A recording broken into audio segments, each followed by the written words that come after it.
നമസ്കാരം. Raf talk ഫുട്ബോളിലേക്ക് അവർക്കും സ്വാഗതം. സാൻഡോസിൽ പ്രശ്നം രൂക്ഷമാവുന്നു എന്ന റിപ്പോർട്ടുകളാണ് ഇപ്പോൾ വന്നുകൊണ്ടിരിക്കുന്നത്. നെയ്മർ ജൂനിയർ ഇന്നലെ ട്രെയിനിങ്ങിന് എത്തിയെങ്കിലും അദ്ദേഹം കുറച്ച് കോഫിയൊക്കെ കുടിച്ച് ഫാൻസിനോടൊപ്പം കുറച്ച് ഫോട്ടോസൊക്കെ എടുത്ത് ട്രെയിനിങ് നടത്താതെ അവിടുന്ന് പോയി.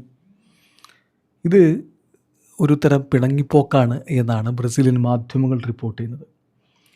അതായത് നെയ്മർ പോകാനുള്ളൊരു കാരണം അദ്ദേഹവുമായി ബന്ധപ്പെട്ട ലോക്കർ റൂമിലെ വിവരങ്ങൾ പലരും ചോർത്തി കൊടുത്തിട്ടുണ്ട്. അതായത് കഴിഞ്ഞ കളിയിൽ ഷാപ്പേക്കോൻസിനെതിരെയുള്ള മത്സരം ആദ്യ പകുതിക്ക് ശേഷം ഹാഫ് ടൈമിൻ്റെ സമയത്ത് നെയ്മർ ജൂനിയർ ലോക്കർ റൂമിൽ യുവതാരങ്ങളെ ചീത്ത വിളിച്ചു എന്നൊരു വാർത്ത ഇന്നലെ വന്നിരുന്നല്ലോ. നെയ്മർ പിന്നീട് അത് വിശദീകരിച്ച് വീഡിയോ ഒക്കെ ചെയ്തു. അതായത് ഞാൻ അങ്ങനെ ആരെയും തെറിയൊന്നും വിളിച്ചിട്ടില്ല, സ്വാഭാവികമായിട്ടും സെക്കൻഡ് ഹാഫിൽ നന്നായി കളിക്കാൻ വേണ്ടി താരങ്ങളെ ചാർജ് ചെയ്യും, അതിൻ്റെ ഭാഗമായിട്ട് വിന്നിങ് മെൻറ്റാലിറ്റി ഉള്ളതുകൊണ്ട് ഡിമാൻഡിങ് ആയതുകൊണ്ട് കുറച്ച് കാര്യങ്ങൾ സംസാരിച്ചു എന്നല്ലാതെ അതിനപ്പുറത്തേക്ക് വിഷയമില്ല എന്നാണ് നെയ്മർ പറഞ്ഞിട്ടുണ്ടായിരുന്നത്. എന്നാൽ ഇത് ആരാണ് പുറത്തേക്ക് പറയുന്നത്? ലോക്കർ റൂമിൽ സംസാരിച്ച കാര്യം എങ്ങനെ പുറത്തെത്തി? അത് ചോദ്യമാണല്ലോ.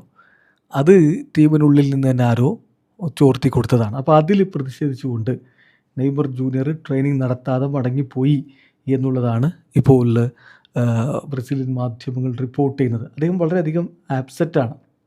ഇത്തരം ഇൻറ്റേർണലി ലോക്കർ റൂമിൽ നടന്നിട്ടുള്ള സംസാരങ്ങൾ പുറത്തേക്ക് പോയതിൽ. അതുപോലെ തന്നെ ഈ ഒരു കാഴ്ചപ്പാടിൽ നെയ്മർ ജൂനിയറും അതുപോലെ തന്നെ ക്ലബ്ബും തമ്മിലുള്ള പ്രശ്നങ്ങൾ, അല്ലെങ്കിൽ ക്ലബ്ബിലെ മറ്റ് താരങ്ങളും തമ്മിലുള്ള പ്രശ്നങ്ങൾ ഇങ്ങനെ പുറത്തേക്ക് വിടുന്നതിലൂടെ ക്ലബ്ബ് നേരിടുന്ന മറ്റു കുറേ വിഷയങ്ങളുണ്ട്, സാമ്പത്തികമായിട്ടുള്ള വിഷയങ്ങൾ, ട്രാൻസ്ഫർ ബാന്, ഇത്തരത്തിലുള്ള യഥാർത്ഥത്തിലുള്ള ഇഷ്യൂവിൽ നിന്ന് ശ്രദ്ധ തിരിക്കാൻ വേണ്ടിയിട്ടുള്ള ശ്രമം ചിലർ മനഃപൂർവ്വം നടത്തുന്നു എന്നാണ് നെയ്മർ വിശ്വസിക്കുന്നത്. അതിൻ്റെ ഭാഗമായിട്ട് കൂടി പ്രതിഷേധിച്ചുകൊണ്ടാണ് നെയ്മർ ട്രെയിനിങ് നടത്താതെ പുറത്തു പോയത്, തിരികെ പോയത്, വീട്ടിലേക്ക് പോയത് എന്നാണ് ഇപ്പോൾ ബ്രസീലിയൻ മാധ്യമങ്ങൾ റിപ്പോർട്ട് ചെയ്യുന്നത്. അതേസമയം എന്താണ് വിഷയം? നെയ്മറും ഈ സാൻഡോസിൻ്റെ താരങ്ങളും തമ്മിൽ എന്തെങ്കിലും പ്രശ്നമുണ്ടോ? അതായത് ടീമിലെ സുപ്രധാന താരമായിട്ടുള്ള നെയ്മർ ജൂനിയറും സാൻഡോസിലെ മറ്റ് താരങ്ങളും തമ്മിൽ അത്ര സുഖകരമായ ബന്ധമല്ല ഉള്ളത് എന്ന് ഗ്ലോബോ റിപ്പോർട്ട് ചെയ്യുന്നു. കുറേ കാര്യങ്ങൾ അവരിതിൽ എടുത്തു പറയുന്നത്, ഇത് ഇന്നോ ഇന്നലെയോ ആയിട്ട് പെട്ടെന്ന് അങ്ങ് തുടങ്ങിയതല്ല. യങ്സ്റ്റേഴ്സിനെ ഷാപ്പേക്കോയൻസിനെതിരെയുള്ള മത്സരത്തിൻ്റെ ഹാഫ് ടൈമിൽ ലോക്കർ റൂമിലിട്ട് നെയ്മർ തെറി വിളിച്ചു എന്നത് മാത്രമല്ല വിഷയം. അദ്ദേഹത്തിൻ്റെ ആറ്റിറ്റ്യൂഡ്, ഹാഫ് ടൈം സമയത്തെ ആറ്റിറ്റ്യൂഡ് പല താരങ്ങളെയും വലിയ രൂപത്തിൽ വിഷമിപ്പിച്ചിട്ടുണ്ട്, കോച്ചിങ് സ്റ്റാഫിനെയും അതുപോലെ തന്നെ ഈവൻ സാൻഡോസിൻ്റെ ബോർഡിനെ പോലും അതിൽ വെറുപ്പിച്ചിട്ടുണ്ട് എന്നാണ് പറയുന്നത്.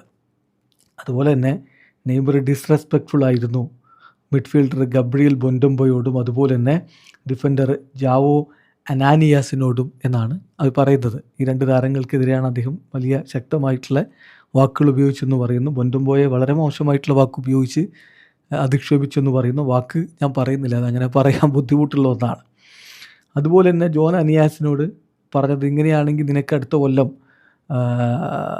കളിക്കാം, സീരി ബിയിൽ ഈ ടീമിനെതിരെയൊക്കെ തന്നെ കളിക്കാം, അത്രയൊക്കെ ഉള്ളൂ എന്ന് പറയുകയും വളരെ മോശമായിട്ട് അധിക്ഷേപിക്കുകയും ചെയ്തു എന്നാണ് പറയുന്നത്. ഓക്കെ, ഏതായാലും ഇവിടെ വിയർ ആൻഡ് ടിയർ ഈ ഒരു ബന്ധത്തിൽ, നെയ്മറും മറ്റ് താരങ്ങളും തമ്മിലുള്ള ബന്ധത്തിൽ സംഭവിച്ചിട്ടുണ്ട്.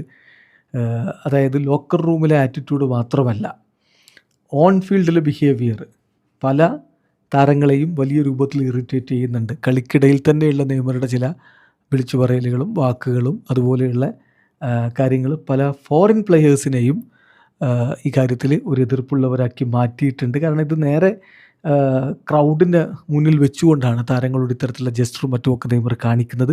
അത് തങ്ങളെ മോശക്കാരാക്കി ചിത്രീകരിക്കുന്നു എന്നൊരഭിപ്രായം പല സാൻഡോസ് താരങ്ങൾക്കുണ്ട്, പ്രത്യേകിച്ച് വിദേശ താരങ്ങൾക്കെന്ന് ഗ്ലോബോ റിപ്പോർട്ട് ചെയ്യുന്നു. ഗ്ലോബോ അതുപോലെ തന്നെ പറയുന്നൊരു കാര്യമുണ്ട്, നെയ്മറുടെ ഫിസിക്കൽ കണ്ടീഷനുമായി ബന്ധപ്പെട്ടും കംപ്ലൈൻ്റ് ഉണ്ട്.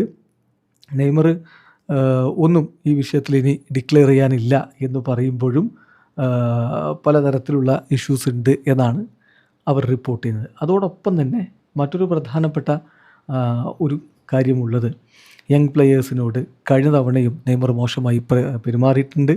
ഡേവിഡ് വാഷിംഗ്ടനൊക്കെ വളരെ ഹാഷ് ക്രിറ്റിസിസം വന്നതിൻ്റെ പേരിൽ ലോക്കർ റൂമിൽ കരഞ്ഞിട്ടുണ്ട് എന്നാണ് വിവരം. അതുപോലെ തന്നെ കഴിഞ്ഞ തവണ നമുക്കറിയാം റോബിഞ്ഞോ ജൂനിയറുമായിട്ട് ബന്ധപ്പെട്ടുള്ള വിഷയം, അവർ തമ്മിലുണ്ടായിട്ടുള്ള വിഷയങ്ങൾ, അതും ഇപ്പോൾ എടുത്തു പറയുന്നു. നെയ്മറുടെ ബിഹേവിയർ അദ്ദേഹത്തിൻ്റെ തന്നെ ഇമേജ് ഡാമേജ് ആക്കുന്ന രൂപത്തിലാണ് യങ്സ്റ്റേഴ്സിനോടുള്ള ആ ഒരു അദ്ദേഹത്തിൻ്റെ പെരുമാറ്റം എന്നുകൂടി പറയുന്നു. യഥാർത്ഥത്തിൽ ഈ യങ്സ്റ്റേഴ്സൊക്കെ നെയ്മർ ജൂനിയറെ ബഹുമാനിക്കുന്നവരാണ്, അവർ അദ്ദേഹത്തെ ഐഡലായിട്ട് കാണുന്നവരാണ്. പക്ഷേ അദ്ദേഹത്തിൻ്റെ ആറ്റിറ്റ്യൂഡിൽ ഈ യുവതാരങ്ങൾ ഇപ്പോൾ ഡിസപ്പോയിൻറ്റഡ് ആണ് എന്നുള്ള റിപ്പോർട്ടുകൾ കൂടി ഗ്ലോബോ അടക്കമുള്ള മാധ്യമങ്ങൾ നൽകുന്നു. എന്തായാലും മറ്റൊരു കാര്യം, നെയ്മർ ജൂനിയർ മനഃപൂർവ്വം യെല്ലോ കാർഡ് വാങ്ങിച്ചു എന്നുള്ളതാണ്, അടുത്ത കളിക്ക് ഇല്ലാതിരിക്കാൻ വേണ്ടി. പക്ഷെ അതിനെതിരെ നെയ്മർ തന്നെ ശക്തമായ ഭാഷയിൽ പ്രതികരിച്ചിട്ടുണ്ട്. തനിക്ക് പറ്റിയ ഒരു അബദ്ധത്തിൻ്റെ പേരിൽ കിട്ടിയ യെല്ലോ കാർഡാണ്, അല്ലാതെ മനഃപൂർവ്വം യെല്ലോ കാർഡ് വാങ്ങി പുറത്തിരിക്കുന്നു എന്നുള്ളതൊക്കെ വളരെ വളരെ മോശമായിട്ടുള്ള ഒരു ക്രിറ്റിസിസമാണെന്ന് തന്നെ നെയ്മർ പറഞ്ഞു. പിന്നെ നെയ്മറുടെ പോക്കർ കളിച്ച, അതായത് യൂണിവേഴ്സിഡാഡുമായിട്ട് കളിയുള്ള സമയത്ത് ആ കളിക്ക് വേണ്ടി പോയില്ല, അതേ സമയത്ത് തന്നെ ടീം കളിക്കുന്ന സമയത്ത് ഇവിടെ പോക്കറിൽ പങ്കെടുത്തതും വലിയ വിവാദമായിട്ടുണ്ട്. അപ്പോൾ ഇങ്ങനെ പ്രശ്നങ്ങൾ അവിടെ പുകയുകയാണ്. അതിനിടക്കാണ് നെയ്മർ ഇപ്പോൾ ഇന്നലെ ട്രെയിനിങ് നടത്താതെ വീട്ടിലേക്ക് മടങ്ങിപ്പോയി എന്നുള്ള വാർത്ത കൂടി വരുന്നത്. എന്താവും ഇനി നെയ്മറുടെ സാൻഡോസിലെ ഭാവി എന്നുള്ളത് കണ്ടറിയണം. വീഡിയോ അവസാനിക്കുന്ന ഫുട്ബോൾ ലോകത്തെ കൂടുതൽ വിശേഷങ്ങളുമായി റാഫ് ടോക്സ് എത്താം.